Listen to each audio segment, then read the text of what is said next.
What's going on, everybody? In this video, we're going to talk about some basic training for your first triathlon and kind of what to expect and different things that you can do throughout to prepare yourself for that actual race day.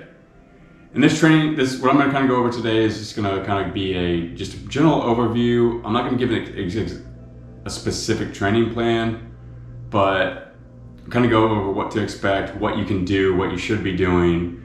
And since this is for beginners, we're going to be talking about like a sprint triathlon or maybe even an Olympic. So, it's going to depend on what your current fitness level is right now, on how much training you need to do. But, I want to try to make it so it doesn't seem so, what's the word for it? So daunting or intimidating for this. Because I see a lot of videos out there and people explaining triathlon training, how it's all intimidating and daunting and all that. But just to get started in your first sprint triathlon, it's not that daunting. It's not that intimidating.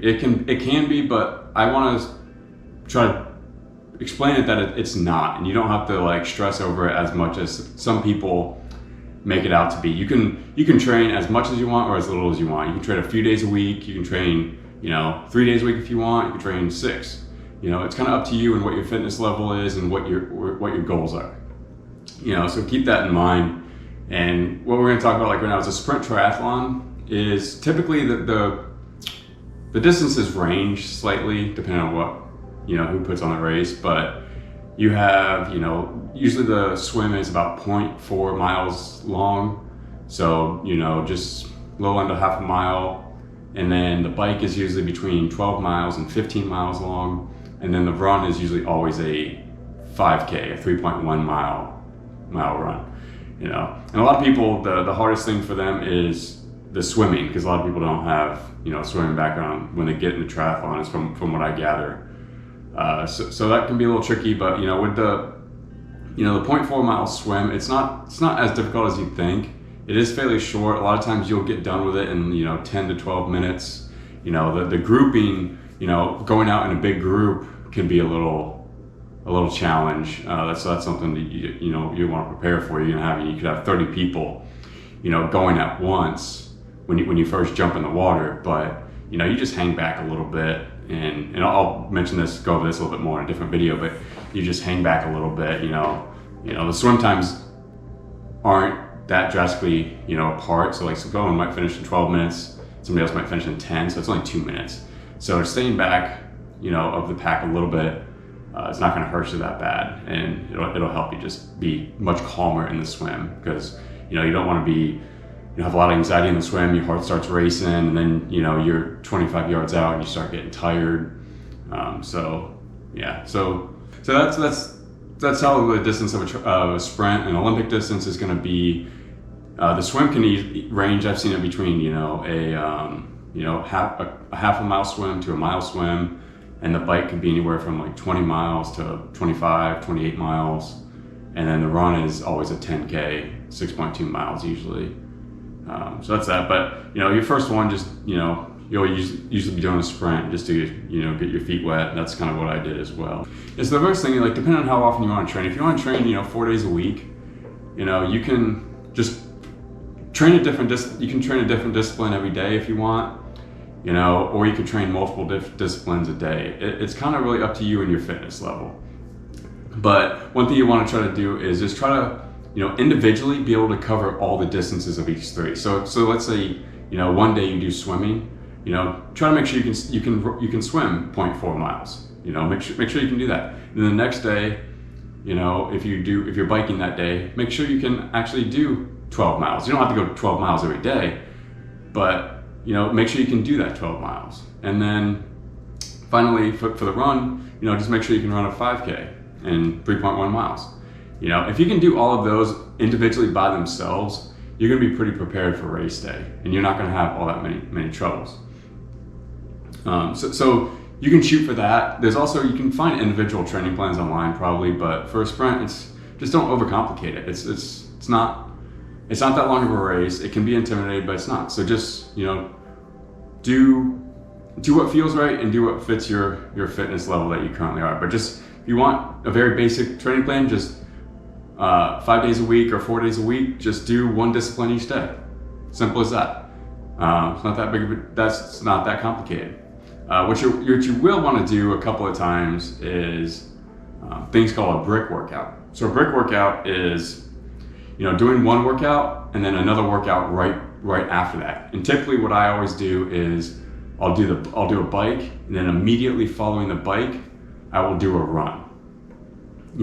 So that kind of gets your legs used to, like when you're biking, you're using different muscles than what you do on running. So you kind of want to get your body used to that a little bit. You don't have to do like a full 12-mile bike and then a 5K right afterwards.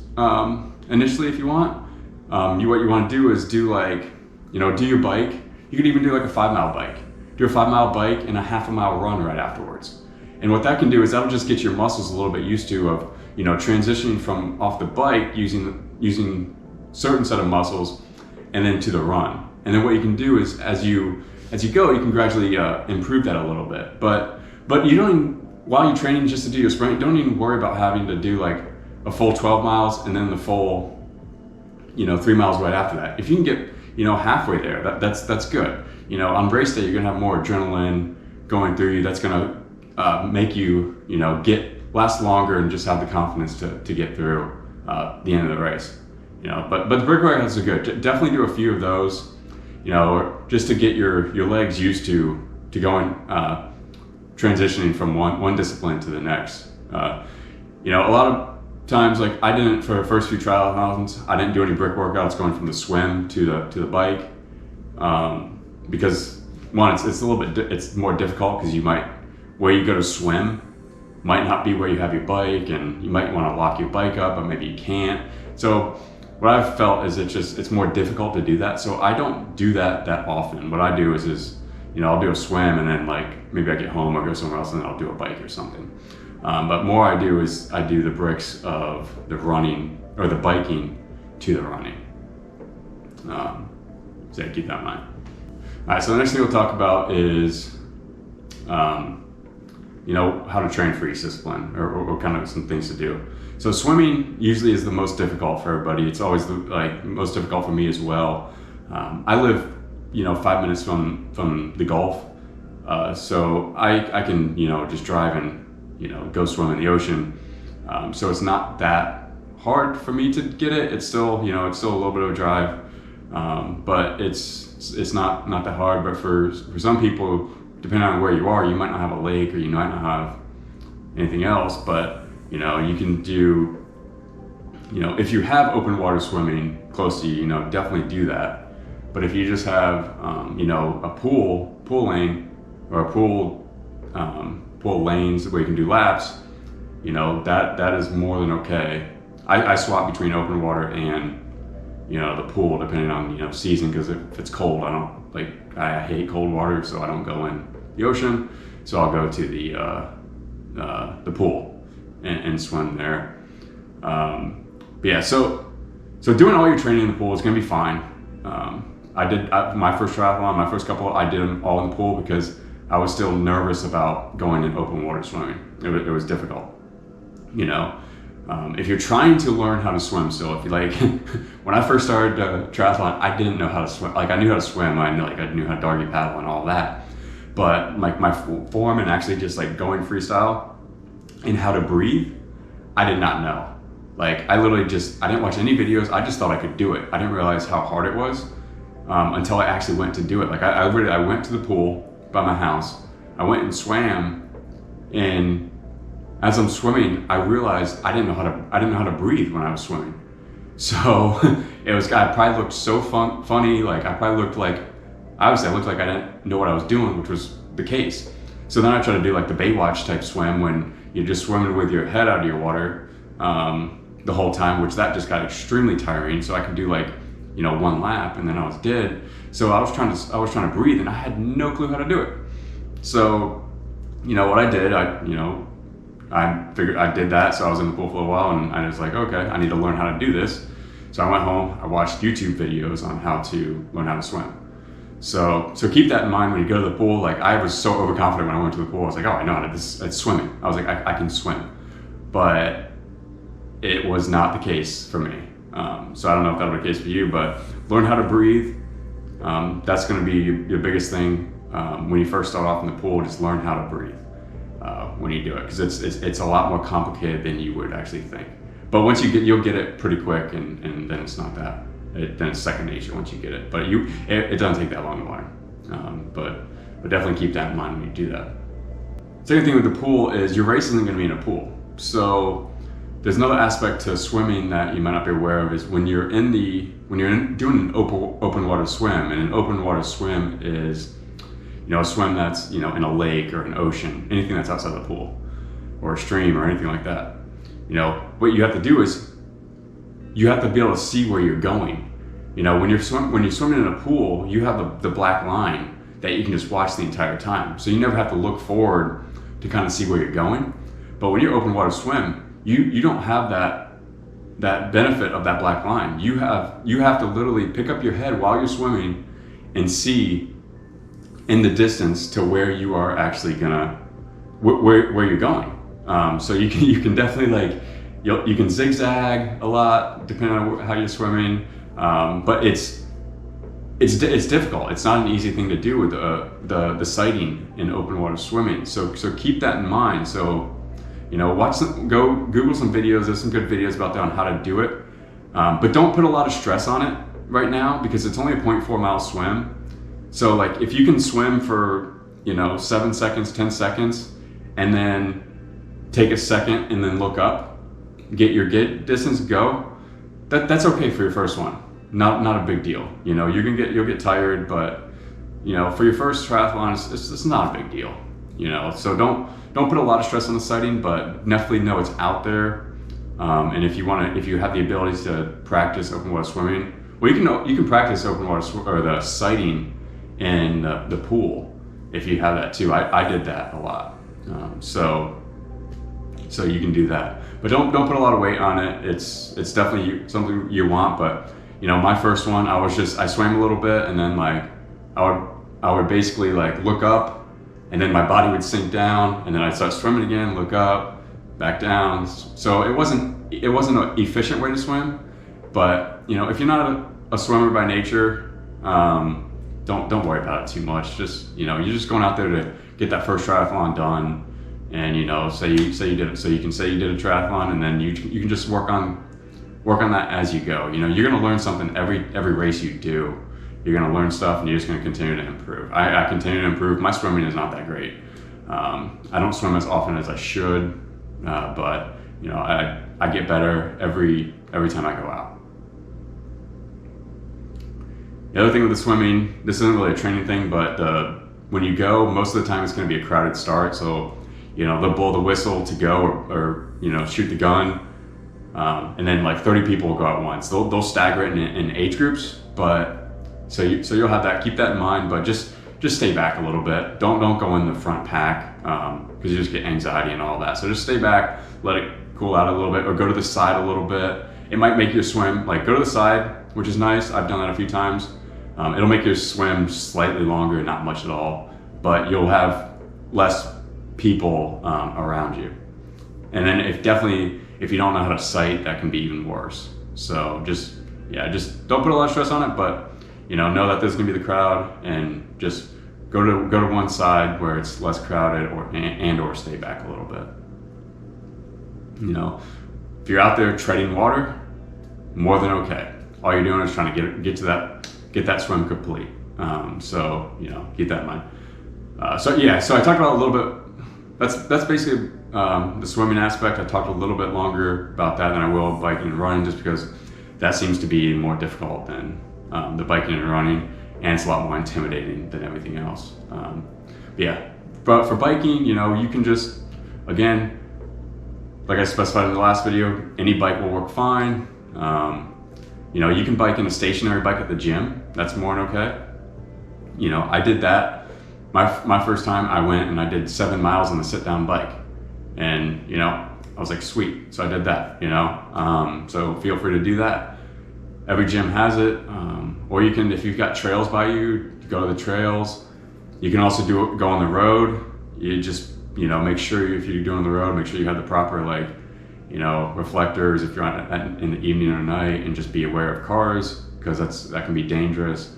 I have trails around me that I can kind of go to, so I'll do that. But also I'll do indoor cycling with my regular bike on a trainer. So you can actually get a bike trainer on the inside, which basically there's a few different types. There's like smart trainers and then just regular manual trainers, but it hooks up to the back of your wheel, so you can bike inside. So that's another thing. But they can get expensive, between $300 and $1,000. So that's probably not something you want to buy for your first triathlon. But that's nothing. But just bike wherever you want. It's simple as that. Start out by, if you need to bike 5 miles, bike 5 miles. If you need to bike 3, bike 3, and just work your way up a little bit. Make sure you bring, when you're biking, just make sure you bring proper hydration and all that. Probably your phone. It might be a good idea to learn how to change a tire, and then if you can change the tire, you can get a repair kit as well, with an extra a kit to get an extra tube with a CO2 cartridge on your bike. So if you do get a flat mid-ride, you can pump it up, but not that big a deal right now. Don't worry about it if you're doing small distances, because if you only do 12 miles, you can go 6 miles out and back probably. So the longest walk you would have is 6 miles if you did get a flat. So not the end of the world if you did that. But yeah, keep some Gatorade and water on you for hydration.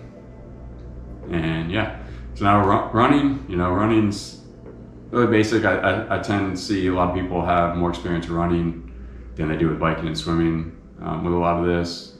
But run wherever you want. Run on trails, run on the road, run on the sidewalk, run in fields, wherever feels good for you. Run on the treadmill as well. Treadmill work. Just if you're not a runner, run a half a mile to start. See how that goes. Then just gradually work your way up. Don't feel like you have to just do all these distances at one time. Work your way up. Like if you're already a fairly fit person, you're in shape, and you can complete one of these distances already. Like if you can bike 12 miles right now already, or run 5 miles right now, or 3 miles right now, you can be done with your training, and you can be a sprint. You could do it within a month. If you don't have any of these disciplines whatsoever, your training's going to take a little bit longer, because you're going to need to work up to those distances. So it could be a couple months out, to do that. But just gradually, slowly work up to your distances, and you'll get there. Running, just make sure you're not going to really bring any water with you running. You can get a little handheld or something if you want, or just bring a bottle with you. It's up to you. Yeah, so that's that. Right. So you can also if you want to do weightlifting while you're training, you can do that as well. It's kind of up to you. Weightlifting is good, but it's definitely not needed. I don't lift weights as much as I should or want to, but you can do. It's good to prevent injury. The better core that you have, the less prone you will be to injury. But if you want to work out 1 day a week, that's okay. But just something to keep in mind, if you want to work out and do weightlifts or weightlifting at all, you can, but you definitely don't need to. But if you continue in the sport, it wouldn't be a bad idea to do that. Yeah. So the next thing is your nutrition during training. So you're going to be burning a lot more calories while you're training, and your body is going to need that fuel, and you're going to need fuel to be able to continue your training. So a couple things you can do is just eat well. Don't eat a bunch of junk, don't eat a bunch of processed food. Just try to just eat fairly well. If you're not eating that well, at least try to do one meal a day that's good for you. Some nice veggies, some chicken, turkey, lean ground beef, rice and stuff like that. Rice and sweet potatoes are really good for you to have, and they have a lot of carbohydrates, which will fuel you for your next day's training. So, you know, you want to feed yourself good, nutritious food for all this. So just, you know, eat well. And if you're not eating well, you can still do it. Just, you know, try to just be aware of what you're feeding your body. You know, what you feed your body is, you know, what's you know, fueling your training and your race. So another thing you can do is like, you can do like energy bars, energy gels, and sports drinks like Gatorade and Powerade while you're training. So like on the bike, it'll be good to have like, you know, some water and some Gatorade or Powerade, and then, you know, you might mix in some like goo gels. So there's like gels called GU gels, GU, capital GU.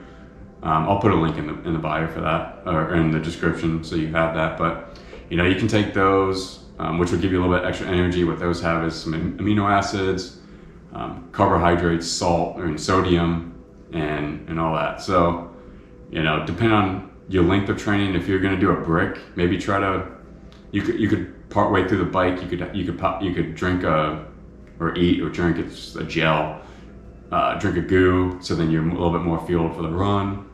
But yeah, definitely on those bricks, you're just going to want to make sure that, you know, you're properly hydrated, and all that. And, you know, just keep that in mind. Depending on where you're at in the world, you know, if you're in a hot climate, you might need more electrolytes and things like that. So yeah, keeping nutrition in mind. You know, there's not much to talk about for nutrition on sprint distances, because they are pretty short. You know, most of the time you'll get done with your sprint distance in the actual race, and it could be from, you know, some elite people will get done in an hour, but you can also go up to about 2 hours. You know, a lot of times people might do an hour and 30 minutes. It just kind of depends on the length of each race, but, you know, so you don't completely need, you know, all kinds of nutrition tips for it. You know, if you're doing like an Ironman or half Ironman, you would need to definitely incorporate a lot more nutrition for that race to, you know, make sure you can fuel yourself for that long run at the end. So that's the gist of some basic training. So I didn't go over just, you know, exact training plans for that, because there's not much for a sprint. It's short. It's just, you know, I'm just want to get you guys get into the sport of triathlon and kind of explain that it's not that difficult to get in. And I see a lot of people can be intimidated by it, but it's really not that intimidating. It's just, you know, just take everything one step at a time, and get going. And if you want to, you know, a specific training plan, you can Google that and probably find something. But, you know, don't overcomplicate it. You know, out here to have fun, and don't forget to subscribe below, and I will see you in the next video.